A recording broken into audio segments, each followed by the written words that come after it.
I'm going to handle the 4 most common objections for setting appointments with sellers.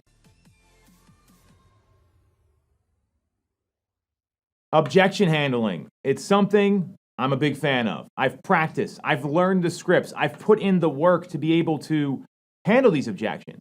But there's an important thing. You've heard me say this before, that they're not objections, they're questions. They're gifts, in fact, because it means someone's thinking about moving ahead with a transaction and they want to get some clarity on a few things. Or they're nervous and they need someone to guide them. So change your mindset on these objections. And I'm going to break down the 4 most common objections that have come up and are related to appointment setting with sellers. So here's number 1. I'm a little uncertain about the market, or the timing's not right.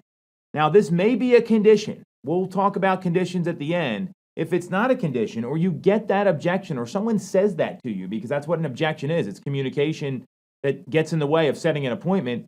Here's how I'd recommend responding. Hey, totally get it. Most people try to find the ideal time, and let me start over. Here's how to handle it. Acknowledge it, address the objection, and then either go for a close or ask another question. That's the formula we're going to go over here. So again, timing isn't right. I've got some uncertainty about the market. Hey, Mr. Seller, totally get it. Most people, they try to find the ideal time to list their home and to make a move. And a lot of our clients have felt the same way you did. Hey, Mr. Seller, totally get it. Most people, they want to find the ideal time to list or sell or even buy. And a lot of our clients have felt that same way. And it's a common thing to believe. You want to time it perfectly not to interrupt your life. Out of curiosity, what does the ideal time look like for you? And then stop talking and hear what they have to say. They're going to go over what they're trying to figure out, what they're trying to find. Maybe they've got some misconceptions about the market. We don't know until you ask the question.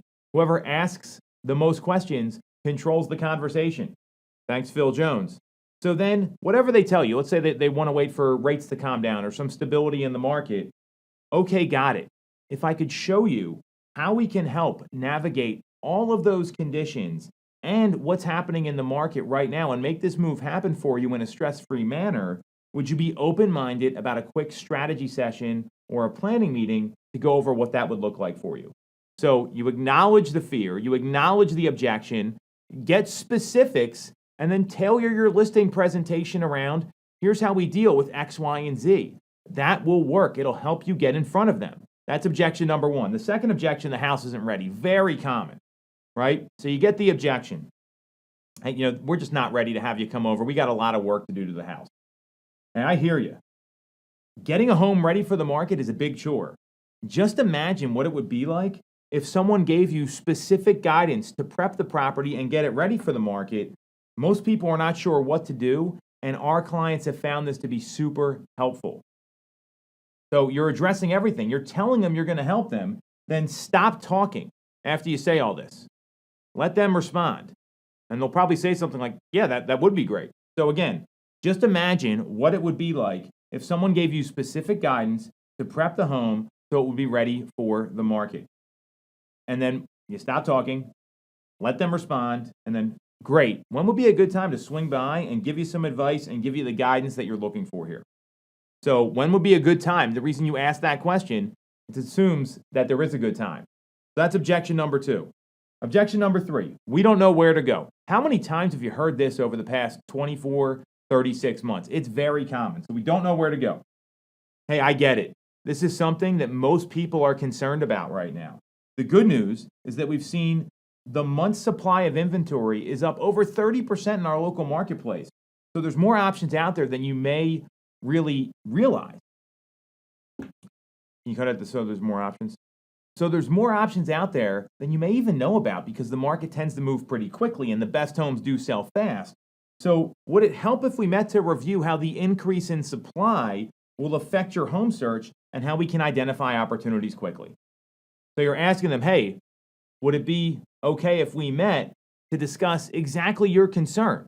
So you're meeting them where they're at. You're actually addressing the objection and coming up with a plan to do it. And you walk them through your normal plan that you take for buyers to compete in the current market. We all know how to do that, especially the successful agents that are out there.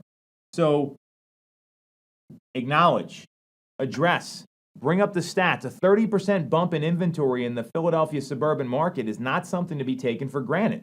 That's more homes available. A lot of people don't know that because the market's moving fast. So a great stat and data point that will help you get more appointments. And here's the last one. We've got an opportunity to sell the home to a friend of ours, or we've got an off-market sale that might be coming down the pike. This happens a lot more than I've ever seen it happen before in the current marketplace. So here's how to handle that. That's exciting. Off-market sales have some positives. Can I also tell you why they make me nervous? And they'll say yes. And I bet you're a bit like me, and you want to get as much money as you can out of your property when you sell it, right? Perfect. There's a study with Bright MLS. It's called the Off MLS study. And Bright MLS is not just local to our area, it's a regional MLS. In fact, it's the second largest in the country. It covers DC, Maryland, Virginia, South Jersey, Pennsylvania, obviously. So it's a pretty large region that is covered in the Bright MLS. And it shows that homes that are sold off MLS go for 13% less than what they could have gotten had they had someone aggressive like me marketing the property and getting you the right traffic so we can maximize the price. So, and off role play here for a second, let's assume this is a $500,000 home. So do you really want to leave $65,000 on the table? And then stop talking. Take the percentage and turn it into a number. 13% or $65,000? What's getting your attention? I know what's getting my attention, and it's the money that they could be losing if they go with an off-market sale. Show them the stats. Show them the data. None of these objection handlers here are that difficult. It's about answering questions and answering concerns. So here's the assignment. Role play these. Talk to people about them. Practice them. Because if you don't practice them, when the objection comes up, you'll be fumbling and stumbling. You want to be able to deliver this clearly and concisely, so when you get the at-bat, you get the opportunity, you're ready to knock it out of the park.